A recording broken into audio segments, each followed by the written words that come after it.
This is Eyewitness News Up Close with Diana Williams. As we mentioned, this soccer stadium is just one of several plans in the works for this 1,255-acre park. I want you to take a look at this map. You can see where the soccer stadium would go. The U.S. Tennis Association also wants to expand its space in that park to 8,000 more seats. The owners of the Mets are proposing to build a 1.4 million square foot mall next to Citi Field. And on the other side of the ballpark is Willets Point, where Mayor Bloomberg is backing plans to build hotels, retail space, apartment buildings.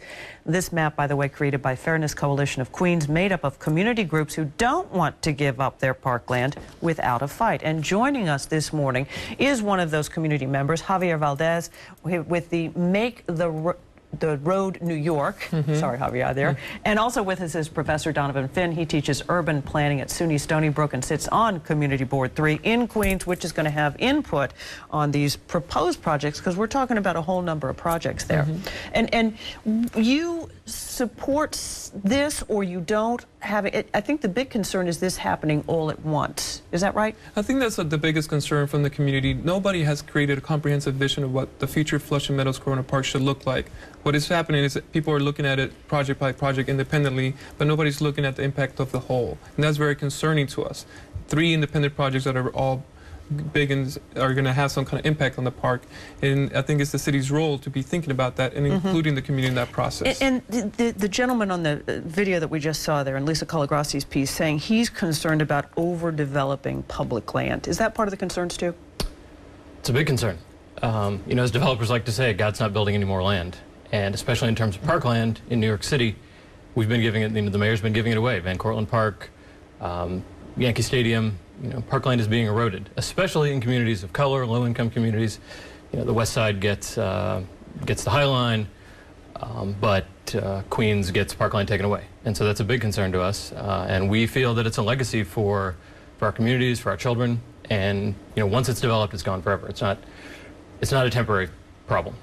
This is city land, which is different from the Atlantic Yards development, which was state land. So do you feel like you're serving on Community Board 3 and you're involved in this, do you feel like you all will have a greater say in this project, or no? Do you worry you won't? I think that's why we're getting organized. We want to make sure, and that's why we created the Fairness Coalition of Queens, is that we think that if the community is organized, we are able to sit at the table and really have conversations about the impacts that these projects might have in our communities. And I think that's something we want to demonstrate, that the community of Corona, Elmhurst, Jackson Heights, etc., is actually getting together to really think about that. And what kind of impact do you want to have? I mean, how do you want to, you know, be involved in this, and what do you want to change about what you're seeing so far?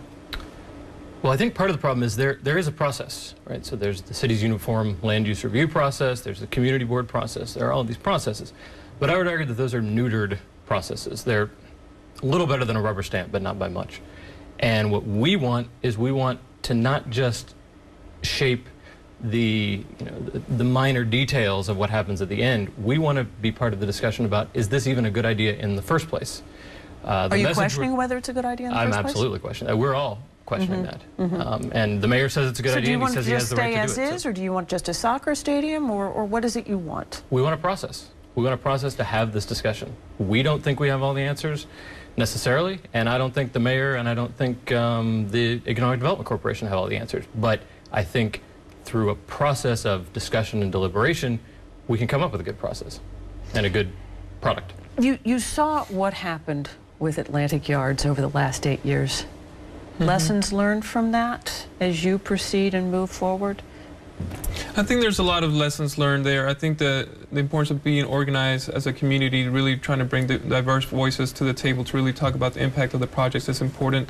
Really thinking about what are the jobs that are being built. Are there people from the community actually the ones benefiting from them? Are they just minimum wage jobs that are actually not going to allow for people to sustain their families? I think we want something that's better than that.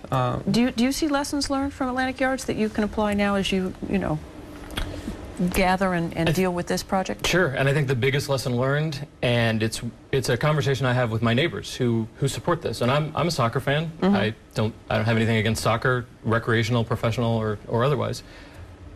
Nor do I necessarily have anything against shopping malls. But the biggest lesson learned? But the biggest lesson learned is I don't think we can trust, unless we have in writing and through a very detailed process, we can't trust these developers to just say, we're going to do what's best for you, trust us. Okay.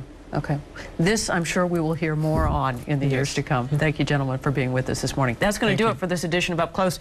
We do thank you for watching. I'm Diana Williams. Enjoy the rest of your weekend. Have a good one.